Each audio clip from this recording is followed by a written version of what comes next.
Selamat malam, salam sejahtera. Terima kasih karena bersama dengan saya di Nazilin Unity Channel. Saudara-saudara sekalian, satu lagi pendedahan selepas beberapa jam Perikatan Nasional kalah teruk di Parlimen Pulai dan Simpang Jeram yang tak pernah diberitahu orang tapi akhirnya anda ketahui. Sebelum kita teruskan, sila tinggalkan komen anda untuk kemenangan Pakatan Harapan di Simpang Jeram dan Pulai semalam. Adakah ini satu petunjuk bahawa Muhyiddin Yassin ditolak di Johor dan tidak relevan lagi sebagai pengerusi Perikatan Nasional? Kerana untuk pengetahuan anda semua, Parlimen Pulai dan Simpang Jeram ialah kerusi yang mana ianya berhampiran dengan kubu kuat Muhyiddin Yassin, iaitu di Pagoh. Jadi ada pertanyaan daripada netizen, sejauh mana Muhyiddin boleh mengekalkan kerusi di Pagoh selepas beliau kalah sendiri di tempat beliau. Ada juga yang mengatakan bahawa lebih baik jawatan Perikatan Nasional, pengerusi Perikatan Nasional itu diberi sahaja kepada pemimpin daripada PAS, kerana menurut mereka PAS lah yang berikan kemenangan kepada Perikatan Nasional dan bukannya Parti Bersatu. Hari ini Khalid Nordin, seorang pemimpin daripada Barisan Nasional, memberitahu bahawa teknik Perikatan Nasional ketika PRN tidak menjadi di Johor. Kaedah, cara, mungkin strategi yang dibuat oleh Perikatan Nasional dalam PRN di 6 buah negeri baru-baru ini tidak menjadi di Johor. Pemimpin UMNO Johor tiba di pusat perkumpulan PH bagi meraihkan kemenangan dalam PRK Simpang Jeram dan Pulai. Barisan itu diketuai pengerusi UMNO Johor Muhammad Khalid Nordin dan turut disertai Setiausaha Agung Ahmad Maslan dan juga Ketua Wanita Nuraini Ahmad dan Ketua Pemuda UMNO Johor Nur Azlini Amrus. Saudara-saudara sekalian, Khalid dalam ucapannya berkata, apa yang menjadi kebimbangan UMNO adalah keputusan PRN 6 negeri yang didominasi PN akan mempengaruhi PRK ini. Namun keputusan hari ini memberi mesej yang jelas bahawa Johor tidak termakan dengan sentimen kaum dan agama dan fitnah yang dimainkan di PRN 6 negeri, katanya, kepada kira-kira 300 penyokong yang ada di sana. Sementara itu, Nuraini mengalu-alukan kawan baru UMNO di Parlimen. Kami, wanita UMNO, sedia berkhidmat untuk bantu Barisan Nasional dan PH, kata ahli Parlimen Parit Sulong itu. Ahmad pula sempat menghiburkan kalangan yang hadir dengan beberapa rangkap pantun. Sementara itu, Presiden Amanah Muhammad Sabu mengakui dia juga akan bimbang ekoran keputusan dalam PRN lalu. Selangor yang kita pegang lebih 3 penggal, tiba-tiba Perikatan Nasional menang 22 kerusi. Ia buat kita bimbang bagaimana tangani PRK di Johor ini, katanya lagi. Dia menyuarakan penghargaan kepada UMNO kerana banyak membantu Amanah dan PH dalam mengekalkan kemenangan di Pulai dan Simpang Jeram. Saya lihat UMNO Johor bersungguh-sungguh dan ia beri saya keyakinan, kata beliau lagi. Ini kemenangan besar buat kita berjaya tangani gelombang pelampau dan UMNO banyak bantu kita dalam usaha ini, kata Ahmad Maslan lagi. Muhammad Khalid Nordin berkata, Amanah akan memberikan sokongan kepada Barisan Nasional bagi mengekalkan kerusi Dun Pelanggai dalam PRK akan datang. Sekian dulu untuk kali ini. Jangan lupa tinggalkan komen anda untuk isu kali ini, yaitu teknik Perikatan Nasional ketika PRN tidak menjadi di Johor. Kerana menurut Khalid Nordin, mesej jelas kepada yang Johor tidak terbakar dengan sentimen kaum dan agama dan fitnah yang dimainkan di PRN 6 negeri. Sekian dulu untuk kali ini. Jangan lupa tinggalkan komen anda, tekan butang subscribe. Kita jumpa lagi. Bye-bye. Selamat petang, salam sejahtera. Terima kasih karena bersama dengan saya di Nazilin Unity Channel. Dengan penjelasan terkini ini, saya pasti ini adalah kemenangan besar buat Anwar Ibrahim dan juga Zahid Hamidi. Walau bagaimanapun, penjelasan ini pastinya dapat menyelamatkan maruah dan juga kekuatan Anwar Ibrahim sebagai Perdana Menteri. Ramai yang mempertikaikan pembebasan Zahid Hamidi di mahkamah. Ada juga yang cuba untuk memalukan Anwar Ibrahim dengan mengatakan kononnya Anwar Ibrahim campur tangan, tetapi telah banyak kali dinafikan bukan saja oleh Anwar Ibrahim, tetapi termasuklah pihak-pihak yang berwajib menafikan penglibatan Anwar Ibrahim. Dan benarlah, keputusan itu tidak ada kena-mengena sama sekali dengan Anwar Ibrahim kerana wujudnya pengasingan kuasa dalam undang-undang dan pentadbiran Malaysia. Hari ini disahkan sekali lagi. Inilah kemenangan terutama bagi Anwar Ibrahim. Kes Mahkamah Zahid Hamidi hanya dihenti sementara untuk siasat bukti baru, kata Peguam Negara. Jadi, bagi mereka yang dah bersorak, bagi mereka yang dah marah-marah, kononnya Zahid Hamidi dilepaskan, tidak ada macam-macam lah yang dikatakan. Ini sebenarnya yang berlaku. Kes Mahkamah Zahid Hamidi hanya dihenti sementara untuk siasat bukti baru, kata Peguam Negara.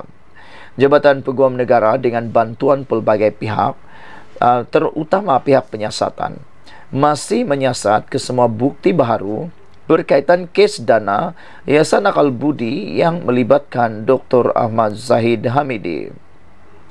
Peguam Negara Ahmad Terudin Muhammad Saleh berkata, sebarang keputusan sama ada mendakwa semula timbalan Perdana Menteri itu, mendakwa pihak lain yang berkaitan, atau sebaliknya, akan dibuat selepas siasatan lebih terperinci dan komprehensif selesai.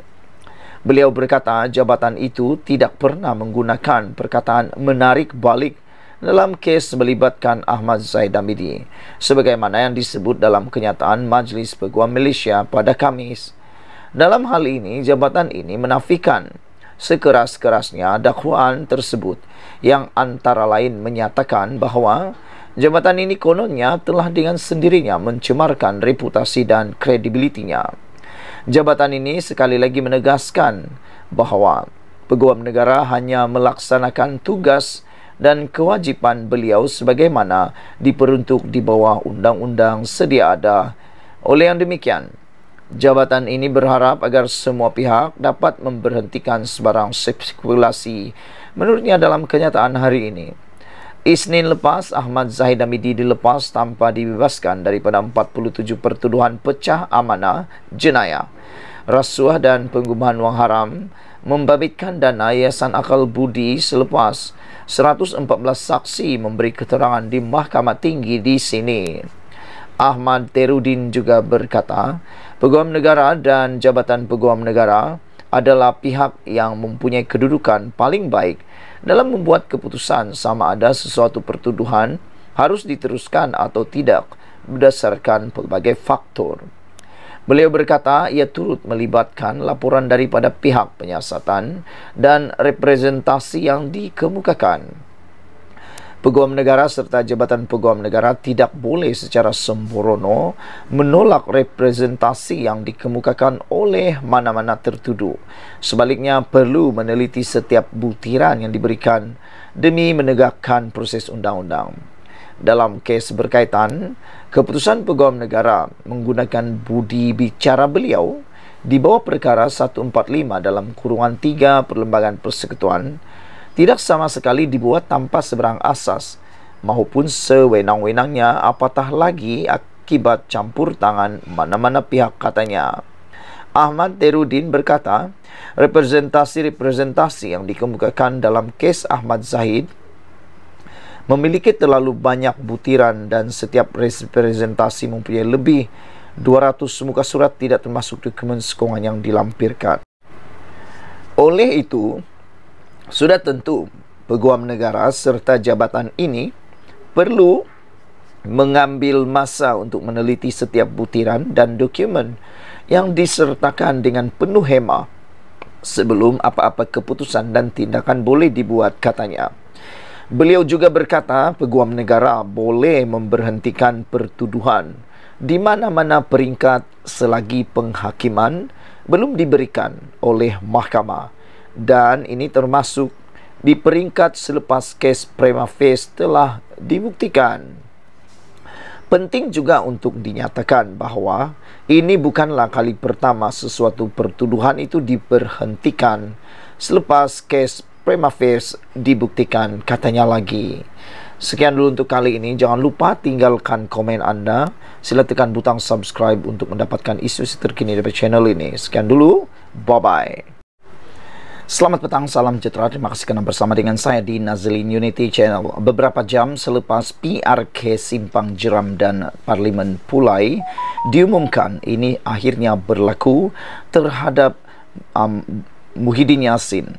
Saudara-saudara sekalian, pendedahan dan penerangan pada petang ini dipetik dari sabudin.com amat mengejutkan kita dan ada netizen yang setuju dengan penulisan ini.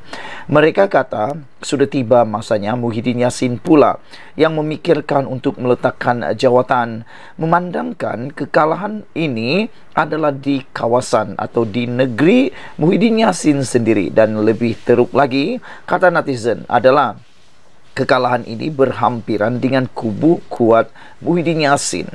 Jadi mereka bertanya, sekiranya ini berlaku, mungkinkah Muhyiddin juga akan boleh tumbang di Parlimen Pago kalau Muhyiddin bertanding hari ini? Sudah banyak kali gagal, kini masa untuk Muhyiddin berundur telah tiba. Satu perkara yang tidak boleh dinafikan berikutan kekalahan Perikatan Nasional dalam 2 PRK di Johor semalam ialah bertambahnya lagi koleksi kegagalan Muhyiddin Yassin selaku ketua gabungan tersebut. Meskipun ada cubaan menutup malu kononnya, kekalahan itu adalah kelemahan atau kekalahan bermaruah lantaran undi Perikatan Nasional bertambah, manakala undi Pakatan Harapan berkurangan. Tetapi dalam apa juga perlawanan di dunia ini, kalah tetap kalah walau dengan perbezaan satu undi. Dengan itu, tiada hukum untuk memaruahkan kekalahan Perikatan Nasional itu dengan apa juga selimut yang semata-mata untuk menutup kegagalan yang makin bertimpa. Kegagalan pertama Muhyiddin ialah gagal membawa Perikatan Nasional memenangi PRU 15 lalu, di mana gabungan itu hanya beroleh 74 kerusi parlimen berbanding Pakatan Harapan sebanyak 82 kerusi. Kegagalan dalam PRU 15 itu disusuli pula dengan kegagalan kedua, iaitu gagal menubuhkan kerajaan melalui cubaan mengumpul akuan bersumpah atau SD, termasuk dengan mencuri sokongan sejumlah kecil ahli Parlimen Barisan Nasional. Hakikatnya, kegagalan itu lebih menyerlahkan kerakusan Muhyiddin untuk berkuasa tanpa menyedari di bawah undang-undang anti lompat parti telah diluluskan di Parlimen. SD secara peribadi oleh mana-mana ahli Parlimen sudah tidak terpakai lagi. Pokoknya, macam mana Muhyiddin nak jadi Perdana Menteri buat kali kedua jika undang-undang dalam negara pun gagal difahaminya? Kemudian, apabila Yang di-Pertuan Agong memanggil semua ketua parti untuk menubuhkan kerajaan perpaduan, disebabkan tiada mana-mana pihak beroleh majoriti secara sendirian, Muhyiddin dengan sombong dan ego menolak titah murni baginda itu. Berikutan enggan menyertai kerajaan perpaduan dan semua parti lain setuju, maka termenjadilah Perikatan Nasional sebagai pembangkang.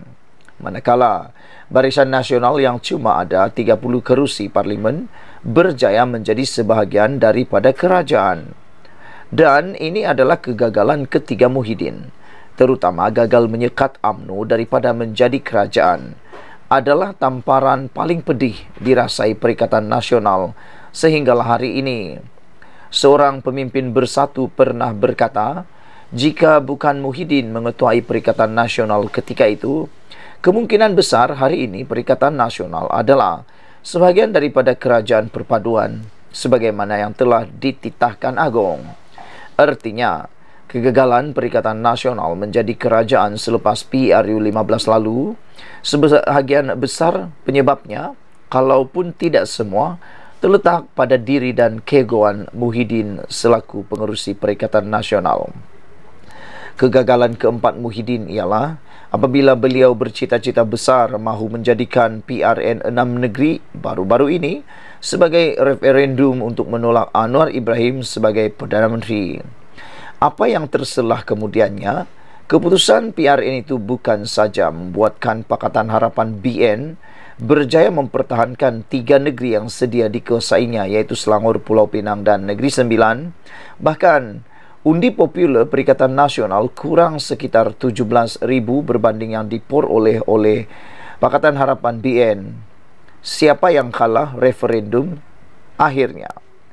Kegagalan kelima Muhyiddin adalah kerana gagal menunjukkan teladan yang baik dalam kes menantunya Adlan Berhan yang didapati melarikan diri ke luar negara dan kini telah diletakkan dalam notis merah serta menjadi buruan Interpol. Adlan melarikan diri ke luar negara dipercayai untuk mengelak siasatan SPRM terhadapnya, dan sebagai pemimpin utama blok pembangkang, Muhyiddin seharusnya menunjukkan teladan yang baik dengan membantu pihak berkuasa, sama ada meminta menantunya segera pulang atau memberi maklumat di mana keberadaan menantunya itu. Memberi jawapan no comment ketika ditanya sebelum ini bukan petunjuk sikap bertanggungjawab beliau sebagai seorang pemimpin. Dalam PRK Parlimen Pulai yang diadakan serentak dengan PRK Dun Simpang Jeram semalam, cita-cita Muhyiddin adalah untuk menafikan majoriti 2/3 kerajaan perpaduan yang sekarang mempunyai sokongan sebanyak 148 ahli parlimen. Memandangkan hasrat itu juga gagal menjadi kenyataan, ia dengan sendirinya menjadi kegagalan ke-6 buat Muhyiddin. Kegagalan menang dalam 2 PRK di Johor, selain menunjukkan gabungan itu gagal menafikan majoriti 2/3 kerajaan perpaduan, malah memperlihatkan Perikatan Nasional gagal dalam cita-cita untuk merampas negeri itu dalam PRU seterusnya. Maklumat banyak pihak menyebut faktor penyumbang kegagalan Perikatan Nasional di Pulai khususnya adalah disebabkan faktor calon yang tidak begitu diterima rakyat setempat, tetapi tetap menjadi pilihan Muhyiddin. Sama sebagaimana Cikgu Bad sebelum ini menyalahkan Muhyiddin atas kegagalan Perikatan Nasional melawan Negeri Sembilan yang banyak disebabkan oleh pemilihan calon-calon tidak berkualiti. Keadaan yang sama sebenarnya berulang lagi di Pulai. Mudah kata, semua siri kegagalan Perikatan Nasional sejak PRU 15 tidak lain. Penyumbang utamanya ialah Muhyiddin selaku nahkoda yang semakin kehilangan wibawanya. Menjelang pemilihan bersatu pada awal tahun depan, jika Bersatu dan Perikatan Nasional ingin lebih maju dan diterima, sampai sudah masanya untuk beliau berundur, tidak bertanding lagi, atau ahli-ahli Bersatu mesti berani memilih seorang nahkoda baru. Tanpa perubahan, Perikatan Nasional lebih berpotensi menempa lebih banyak kegagalan lagi. Ditulis oleh Sabuddin Hussein, 10 September 2023. Sekian dulu untuk kali ini. Jangan lupa tinggalkan komen anda, tekan butang subscribe. Kita jumpa lagi. Bye-bye.